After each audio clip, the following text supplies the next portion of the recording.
Hello guys and welcome to How to Socials. In this video I'm going to show you how to back up your camera roll on Snapchat. So let's start. First, open the Snapchat app. Swipe up to access your camera roll. At the top, you can see that your camera roll isn't backed up by Snapchat, but still you can back it up.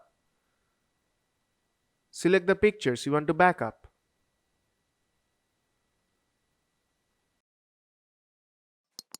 And tap on Hide at the bottom of the screen, and it will ask you to move to My Eyes Only and tap Move. If you haven't enabled My Eyes Only, then you have to enable it right now. And if you don't want to delete the originals, then tap Cancel. Now enter your passcode, and you'll see your pictures in the My Eyes Only. So if this video helped you out, then don't forget to leave a like, and see you in the next tutorial.